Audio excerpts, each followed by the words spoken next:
Assalamualaikum warahmatullahi wabarakatuh.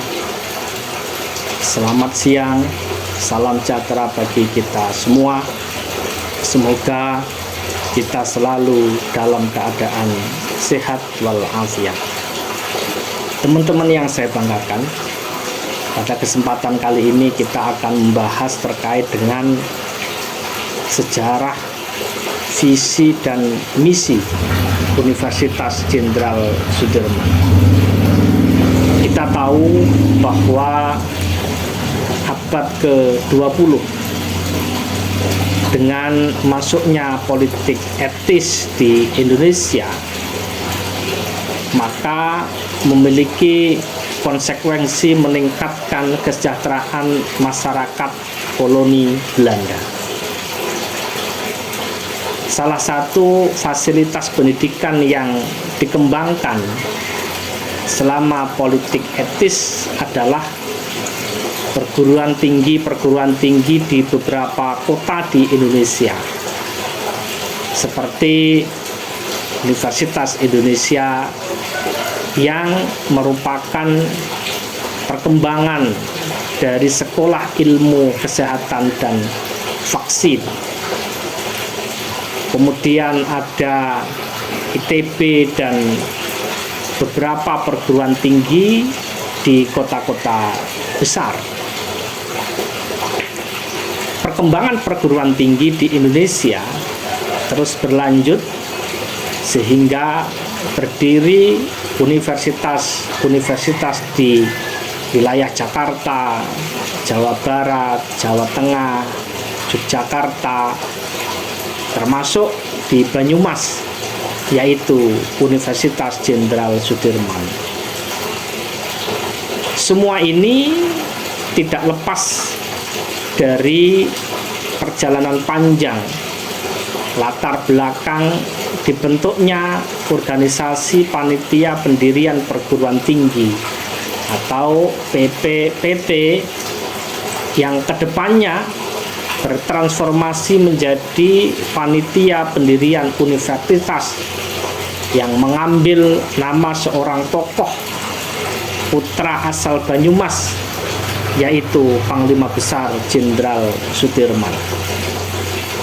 Kita tahu bahwa kampus Universitas Jenderal Sudirman ini tidak lepas dari sejarah panjang masyarakat di wilayah ekspresidenan Banyumas, di mana kota-kota besar yang ada di Jawa Tengah, di Jawa Barat, di Yogyakarta telah memiliki berbagai macam kampus perguruan tinggi seperti Universitas Diponegoro, Universitas Gadjah Mada, dan beberapa universitas yang ada di kota-kota besar.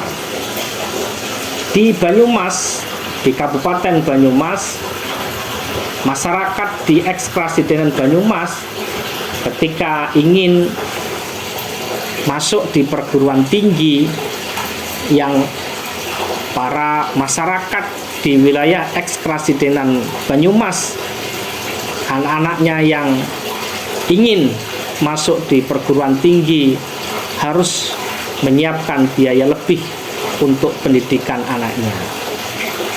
Biaya itu tidak hanya biaya perkuliahan, tetapi juga biaya hidup di perantauan. Sehingga kebutuhan masyarakat tersebut menimbulkan keinginan masyarakat di wilayah Banyumas untuk mendirikan perguruan tinggi yang lebih mudah diakses oleh masyarakat Karasidenan Banyumas, yaitu Kabupaten Banyumas, Cilacap, Purbalingga, dan Banjarnegara untuk melanjutkan pendidikan di jenjang perguruan tinggi. Sejalan dengan keinginan pembentukan perguruan tinggi di Karasidenan Banyumas, masyarakat juga berkeinginan untuk mendirikan monumen hidup sebagai bentuk penghormatan dan penghargaan kepada salah satu putra terbaik daerah Karasidenan Banyumas, yaitu Panglima Besar Jenderal Sudirman atas pengorbanan, jasa, dan dharma baktinya kepada bangsa dan negara Indonesia selama perang mempertahankan kemerdekaan Negara Kesatuan Republik Indonesia. Beliau juga merupakan Panglima pertama Tentara Nasional Indonesia yang pada saat itu masih bernama Tentara Keamanan Rakyat. Harapan dan keinginan masyarakat Karasidenan Banyumas untuk mendirikan perguruan tinggi juga mendapatkan dukungan penuh dari Tentara Angkatan Darat, karena masyarakat turut berjasa dalam membantu penumpasan gerombolan pemberontak dari DITII atau Darul Islam atau Tentara Islam Indonesia di wilayah Karasidenan Banyumas. Keinginan masyarakat Banyumas untuk mendirikan perguruan tinggi juga sebagai bukti tanggung jawab masyarakat dan turut serta dalam menggapai salah satu tujuan negara yang diamanahkan dalam pembukaan Undang-Undang Dasar 45, yaitu mencerdaskan kehidupan bangsa. Setelah proses berjalan, baru kemudian melalui panitia pendirian Universitas menggunakan nama Panitia Pendirian Universitas Jenderal Sudirman atau PP Unsud, usaha yang tidak kenal lelah dari PP Unsud dan Yayasan Pembina Unsud menghasilkan buah manis melalui SK Menteri Perguruan Tinggi dan Ilmu Pengetahuan Indonesia nomor 121 tanggal 20 September 1962. Fakultas pertama di Unsud didirikan adalah Fakultas Pertanian yang merupakan embrio berdirinya Unsud di Purwokerto yang pada awalnya berada di bawah naungan Universitas Diponegoro Semarang.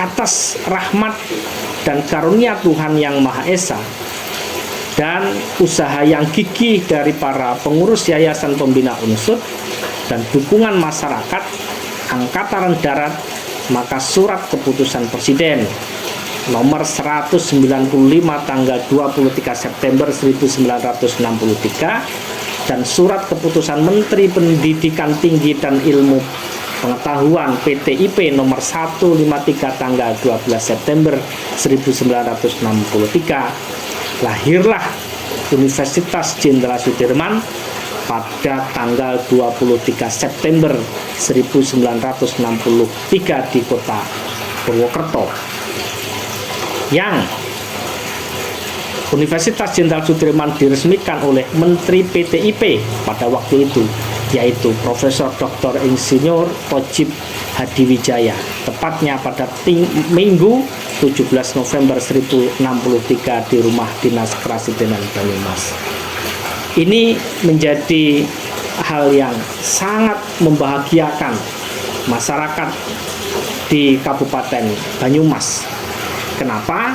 Karena setelah berdirinya Fakultas Pertanian, disusul Fakultas Biologi, disusul Fakultas Ekonomi, disusul Fakultas Peternakan, Fakultas Hukum, Fakultas Visipol, dan beberapa program diploma yang kemudian berkembang dan berkembang.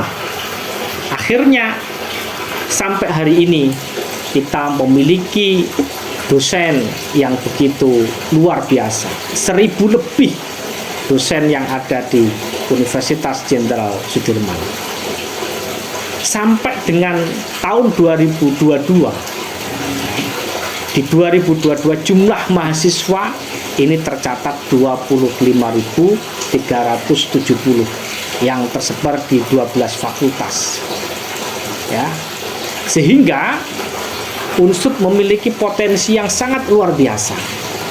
Karena Universitas Jenderal Sudirman selain mengembangkan sumber daya manusia yang dimiliki berupa mahasiswa-mahasiswi Unsud juga berkontribusi terhadap masyarakat luas yang dibentuk lembaga namanya Lembaga Penelitian dan Pengabdian kepada Masyarakat.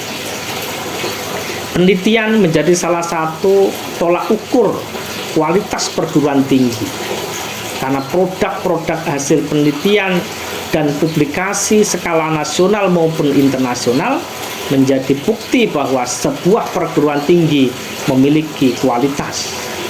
Dan UNSUD menjadi salah satu universitas yang tidak hanya diakui di tingkat provinsi, di tingkat nasional, bahkan diakui di tingkat ASEAN.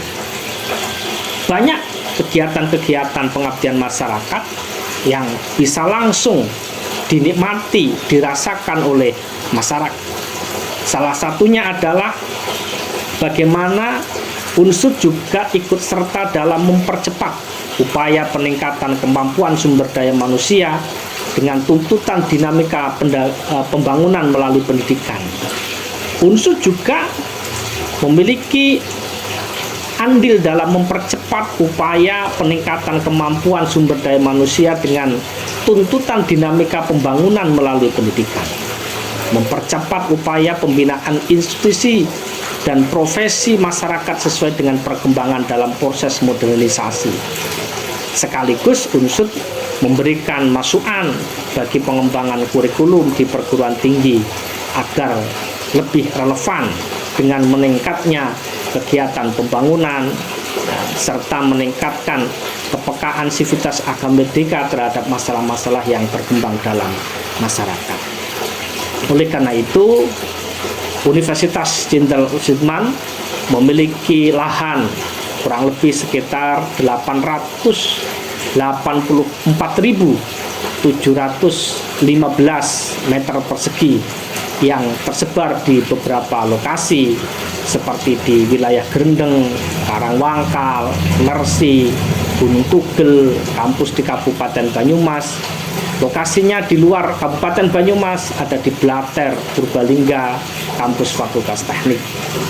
Oleh karena itu, UNSUD juga mengembangkan bagaimana kemudian tidak hanya memberi manfaat di tingkat nasional, tetapi juga berkontribusi di tingkat internasional. Banyak kerjasama-kerjasama yang sudah dilakukan oleh UNSUD dengan berbagai macam universitas di seluruh dunia. Ada dari Jerman, dari Jepang, dari Taiwan, Malaysia, dan Korea, dan beberapa perguruan tinggi yang ada di belahan dunia. Ini bukti nyata bahwa UNSUD bisa berkarya, berkiprah tidak hanya di tingkat nasional, tetapi juga di tingkat dunia. Oleh karena itu, di dalam organisasi dan manajemen yang dibuat sesuai dengan Peraturan Menteri Pendidikan dan Kebudayaan Nomor 21 Tahun 2014 tentang organisasi dan tata kelola UNSUD, maka UNSUD memiliki rektor, memiliki dewan pengawas, memiliki senat, satuan pengawas internal, dewan penyantun, dan beberapa lembaga yang kemudian di bawah Universitas Jenderal Sudirman. Oleh karena itu, UNSUD tidak hanya akan orbit di tingkat nasional, tetapi juga diakui dunia sebagai pusat pengembangan sumber pedesaan dan kearifan lokal. Oleh karena itu, visi UNSUD di tahun 2034 adalah diakui dunia sebagai pusat pengembangan sumber pedesaan dan kearifan lokal. Jadi potensi lokal yang kita miliki, potensi pedesaan yang kita miliki, kita kontribusikan di tingkat dunia. Itu visi UNSUD. 2034 diakui dunia sebagai pusat pengembangan sumber daya pedesaan dan kearifan lokal. Itu visi UNSUD. Nah, untuk menjalankan visi itu, maka UNSUD memiliki misi. Beberapa misi UNSUD adalah menyelenggarakan pembelajaran berkualitas tinggi untuk menghasilkan lulusan yang berkarakter, berkualitas, dan berdaya saing tinggi. Karakter memiliki karakter Jenderal Sudirman, berkualitas di sisi akademik, dan mampu bersaing di tingkat dunia. Nomor 2, mengembangkan penelitian dan inovasi unggul untuk pengembangan ilmu dan peningkatan daya saing bangsa. Yang nomor 3, mengembangkan program pemberdayaan masyarakat dan transfer teknologi berkualitas tinggi untuk meningkatkan kesejahteraan masyarakat. Yang nomor 4, meningkatkan kualitas kerjasama dan mitra untuk meningkatkan kemandirian dan partisipasi institusi pada pengembangan masyarakat. Dan yang nomor 5 adalah mengembangkan tata pamong universitas yang baik. Oleh karena itu, UNSUD juga memiliki tujuan atau tujuan strategis, ya, mulai dari meningkatkan akses mutu dan relevansi pembelajaran yang sesuai dengan KKNI dan era revolusi industri 4.0, meningkatkan kuantitas dan kualitas penelitian dan inovasi unggulan nasional, meningkatkan kuantitas dan kualitas publikasi ilmiah dan perolehan haki, meningkatkan kuantitas dan kualitas program pemberdayaan masyarakat, khususnya masyarakat pedesaan, meningkatkan kuantitas dan kualitas kerjasama yang sinergi dengan pemangku kepentingan, sekaligus meningkatkan kemandirian institusi khususnya dalam aspek keuangan dan kebebasan akademik. Dan yang nomor 7 adalah mewujudkan tata pamong institusi yang efektif, efisien untuk akademik, atmosfer dan proses pembelajaran yang berkualitas menuju world class university.